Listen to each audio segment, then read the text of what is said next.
नमस्कार, आप सभी का मोस्ट वेलकम है आपके अपने इस YouTube channel Shri online study पर। साइंस की प्रीवियस क्लासेस में हम लोगों ने जो है गुरुत्व केंद्र और उत्तोलक पे बात कर ली है। ठीक है, इस चैप्टर में अभी क्या क्या रह गया है बाकी, तो इसमें अभी गतिज ऊर्जा और सामर्थ्य और गतिज ऊर्जा पे हम लोगों को डिस्कस करना है। तो आज जो है इसको कंप्लीट किया जाए। बाकी अगर आप लोगों ने वीडियो को नहीं देखा है तो प्लेलिस्ट में जाके चीज़ों को अच्छे से देखते चलिए। साइंस जो है आगामी रेलवे के एग्ज़ाम के लिए जो है अति महत्वपूर्ण रहेगा। मेरे द्वारा जो यहाँ कंटेंट पढ़ाया जा रहा है इसको आप पढ़कर एग्ज़ाम में जाइएगा और आपके सवाल वहाँ से निश्चित तौर पे सही होंगे। ठीक है, आप इसको पढ़कर जाइएगा, विश्वास के साथ जो है, एक भरोसे के साथ जो है प्रश्न को हल करिएगा, निश्चित तौर पे आपको सफलता मिलेगी। चलिए क्लास की शुरुआत करते हैं। तो पहला है टॉपिक सामर्थ्य का। सामर्थ्य क्या होता है? सामर्थ्य को हम लोग बोलते हैं पावर। पावर क्या होता है? तो देखिए भाई, सामर्थ्य जो है, सामर्थ्य क्या होगा? कार्य करने की दर सामर्थ्य कहलाती है। कार्य करने की दर सामर्थ्य कहलाती है। ठीक है, इसका मतलब सामर्थ्य बराबर क्या हो जाएगा? सामर्थ्य बराबर हो जाएगा समय, कितने समय में आप कितना कार्य कर रहे हैं। यही तो आपकी कैपेसिटी है, यही क्या है? आपकी क्षमता है, आपकी पावर है, आपकी जो है सामर्थ्य है।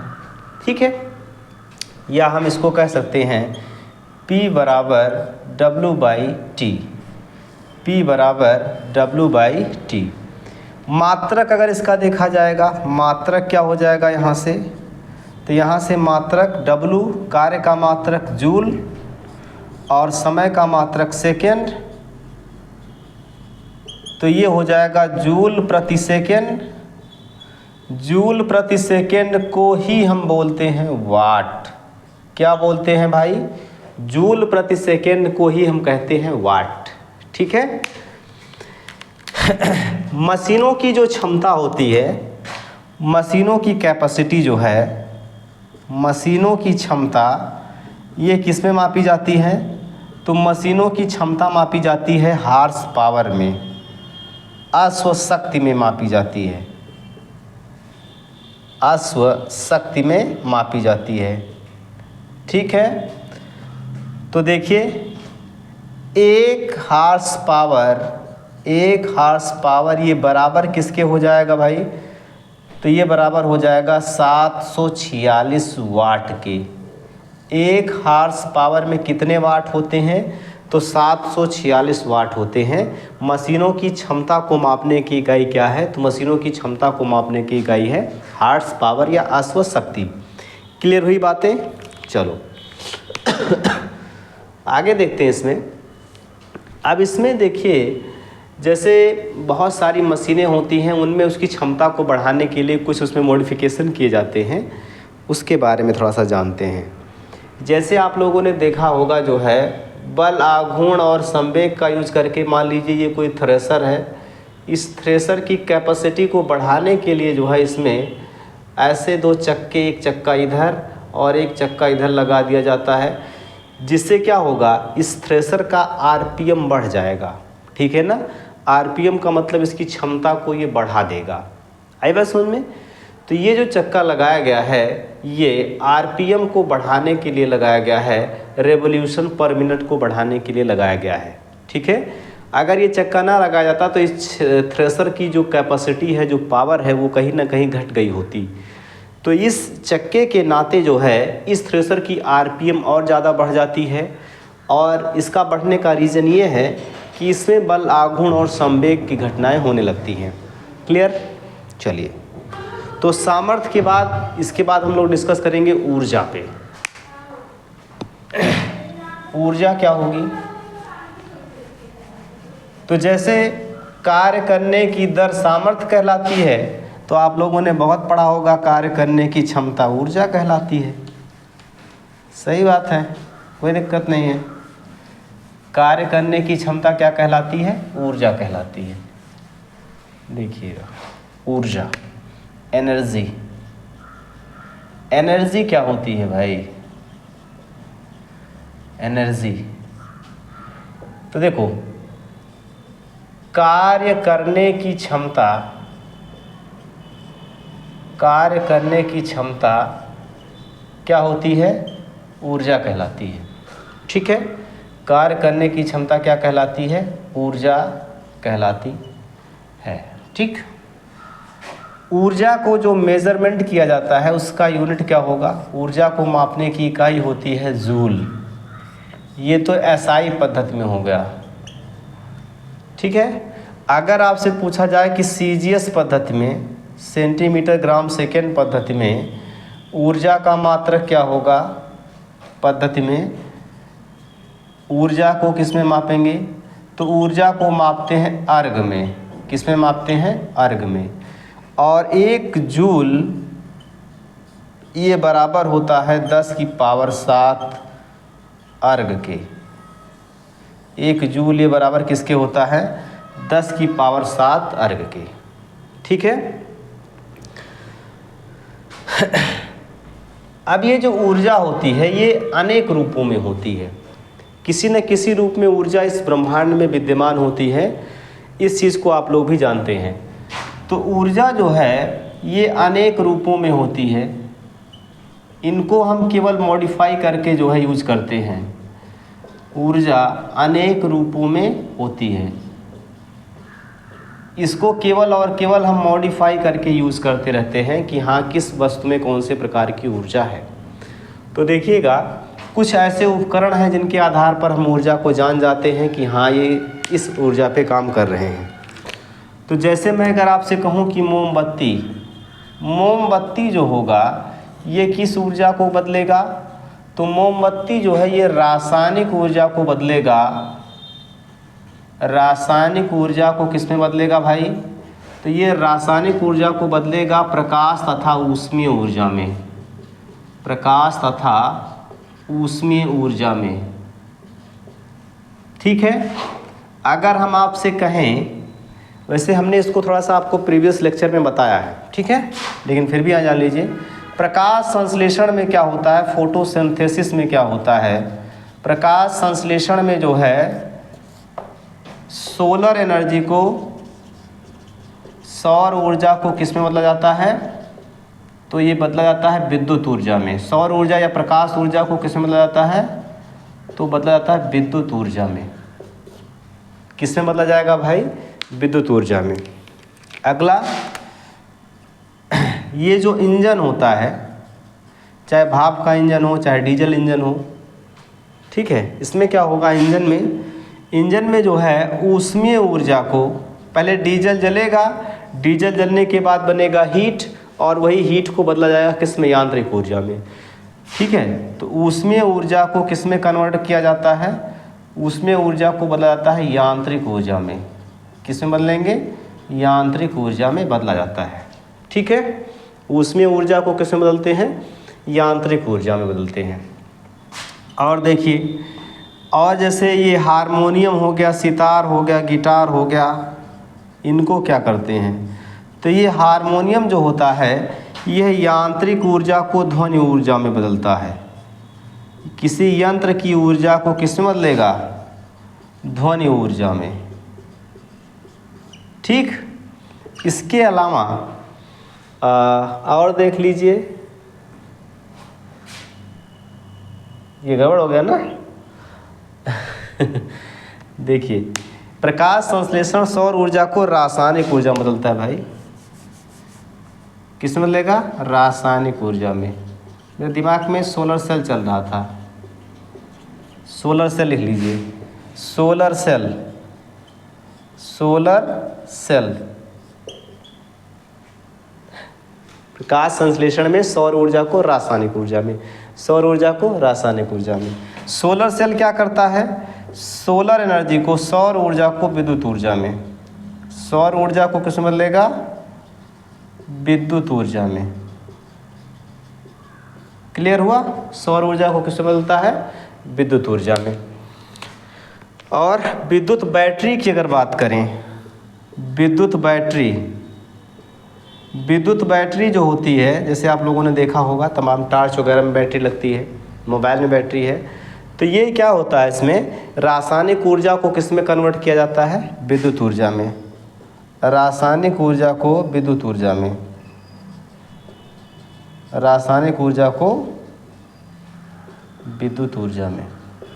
ठीक है, क्लियर हुआ, जान रहिए। तो सोलर सेल या इसको फोटोवोल्टिक सेल भी कहते हैं, या सोलर एनर्जी को किस में कन्वर्ट करता है, विद्युत ऊर्जा में। पौधे जो होता है ये प्रकाश संश्लेषण की क्रिया करते हैं, सूर्य की रोशनी, कार्बन डाइऑक्साइड और पानी को ग्लूकोज में बदल देते हैं। तो सौर ऊर्जा को, सोलर एनर्जी को, प्रकाश ऊर्जा को किस में बदला गया, रासायनिक ऊर्जा में। ठीक है ना, क्लियर। चलिए ध्यान दीजिएगा चीज़ों को। आगे हम बात करेंगे कि ये ऊर्जा के प्रकार। ऊर्जा तो कई प्रकार की होती है, आप लोगों ने देखा ही यहाँ पर, लेकिन हमारे कॉम्पिटिटिव एग्ज़ाम्स में जो है 2 प्रकार की ऊर्जा पूछी जाती है। ऊर्जा के प्रकार की अगर हम बात करें तो ऊर्जा के प्रकार में 2 प्रकार की ऊर्जाएं, कौन कौन सी, तो पहला होगा गतिज ऊर्जा, काइनेटिक एनर्जी, और दूसरा होगा काइनेटिक एनर्जी, और दूसरा होगा स्थितिज ऊर्जा, पोटेंशियल एनर्जी।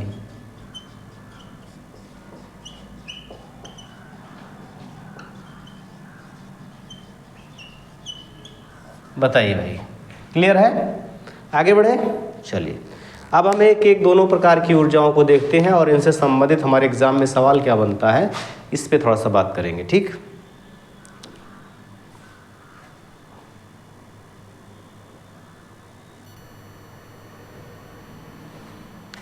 देखिएगा, गतिज ऊर्जा क्या होती है, किसी वस्तु की गतिज ऊर्जा जो है ये उसके वेग के कारण उत्पन्न होती है, गति के कारण उत्पन्न होती है।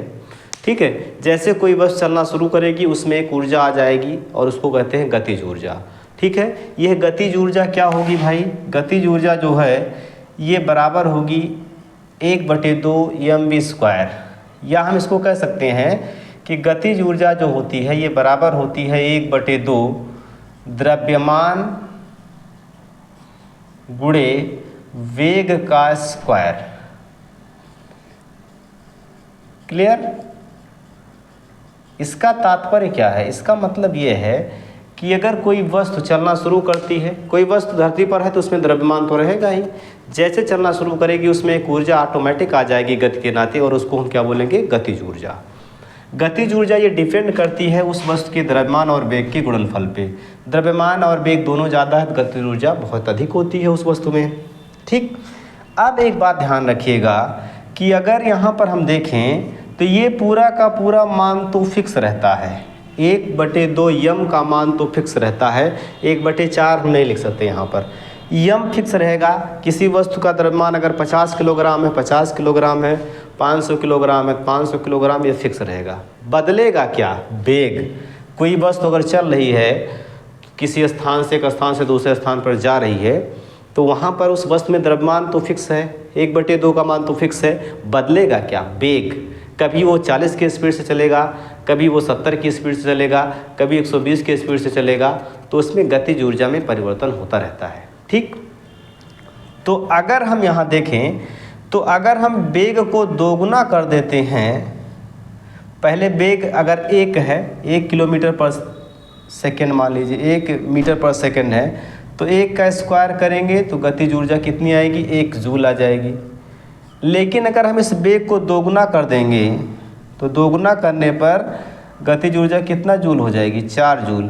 तो यहाँ आप देख पा रहे होंगे कि जैसे हम वेग को 1 से बढ़ाकर 2 किए, वेग को हमने क्या किया, दुगुना किया, तैसे ही गतिज ऊर्जा 4 गुना बढ़ गई है कि नहीं है। सपोज करिए कि एक वस्तु का यम कितना है, 50 किलोग्राम है, द्रव्यमान उसका 50 किलोग्राम है, उसकी स्पीड जो है 10 मीटर प्रति, उसका वेग 10 मीटर पर सेकंड है, तो उसकी गतिज ऊर्जा कितना हो जाएगी भाई, तो आप निकालोगे तो हो जाएगा 50 × 10 का स्क्वायर, 10 × 10, तो यहाँ से काट दोगे आप तो कितना आ जाएगा, 2500 जूल आ जाएगा।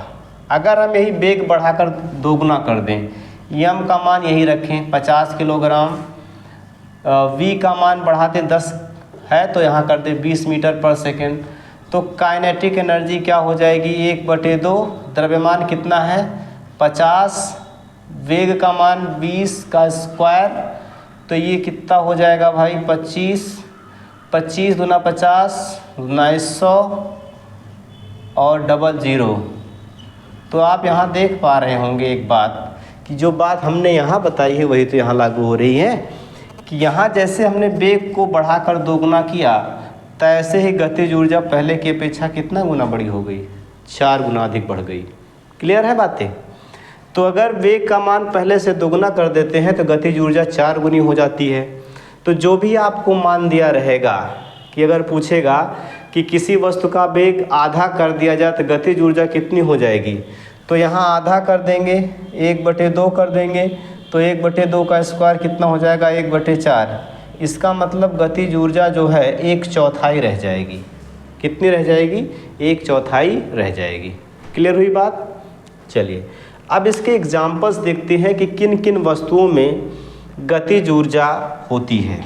ठीक है, बहुत सारी ऐसी चीज़ें हैं जिसमें गतिज और स्थिति दोनों प्रकार की ऊर्जाएं होती हैं, उसको भी ध्यान देना होगा। अभी मैं कंपैरिजन करके बताऊंगा।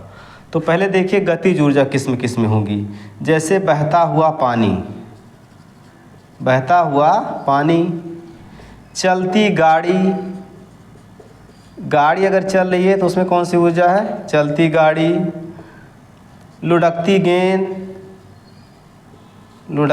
गेंद, ठीक है, लुढ़कती हुई गेंद।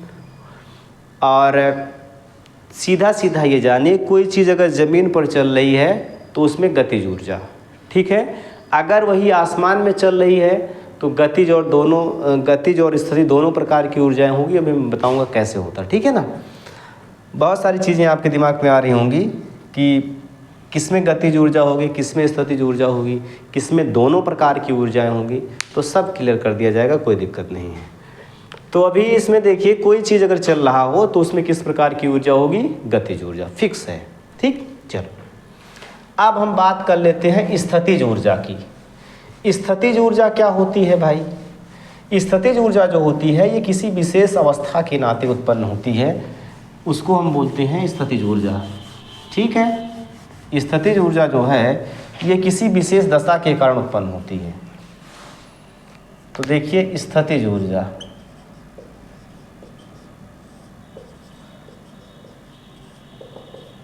ठीक, ये जो है किसी विशेष अवस्था के कारण उत्पन्न होने वाली ऊर्जा, किसी विशेष अवस्था के कारण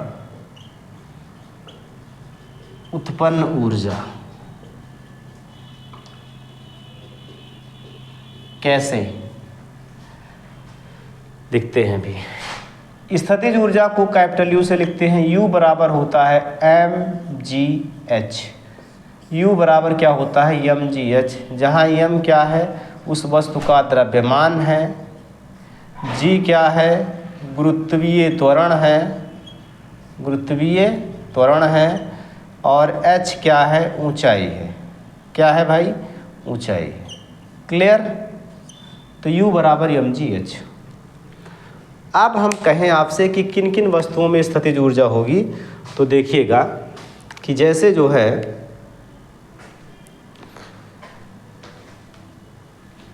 जैसे आप लोगों ने देखा था कि चाबी भरी घड़ी में चाबी भर देंगे ऐसे करके और वो घड़ी 24 घंटे चलती रहती है। और क्या हो जाएगा, चाबी भरा खिलौना।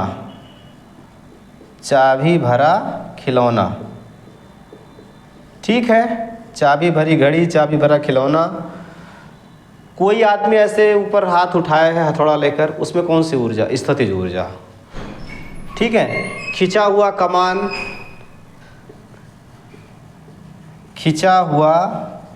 कमान तीर छोड़ने के लिए खींचा है। और क्या हो जाएगा, तना हुआ हथौड़ा, तना हुआ हथौड़ा। और बताइए, और अगर हम देखें तो बहुत सारी चीज़ों में जो है स्थितिज ऊर्जा देखने को मिलती है। ठीक है, अब हम कुछ ऐसी बात करते हैं जिसमें आपको गतिज और स्थितिज दोनों प्रकार की ऊर्जाएं होंगी। ठीक, ये महत्वपूर्ण है। तो आप लोगों ने देखा कि अगर कोई वस्तु गति में है तो उसमें गतिज ऊर्जा, किसी वस्तु में विशेष कंडीशन बनाई गई है चाबी भर के या उसको तान कर, ठीक है ना, या स्प्रिंग, दबा हुआ स्प्रिंग है, ठीक है ना, इसको भी लिख लीजिएगा, दबा हुआ स्प्रिंग या खिंचा हुआ स्प्रिंग, खिंचा या दबा स्प्रिंग, तो इन सब में कैसी ऊर्जा होगी? स्थितिज ऊर्जा। एक बात और, आप लोगों ने यहाँ देखा कि गतिज ऊर्जा 1/2 mv², इसका मतलब गतिज ऊर्जा वेग के नाते उत्पन्न होती है, जबकि स्थितिज ऊर्जा ऊंचाई के नाते भी उत्पन्न होती है। क्लियर है ना? तो इसका मतलब ये हम कह सकते हैं कि अगर कोई वस्तु वेग में है और ऊंचाई में है, ऊंचाई पर कोई चीज़ चल रही है, उसमें वेग है, तो इसका मतलब उसमें दोनों प्रकार की ऊर्जाएं पक्का होंगी।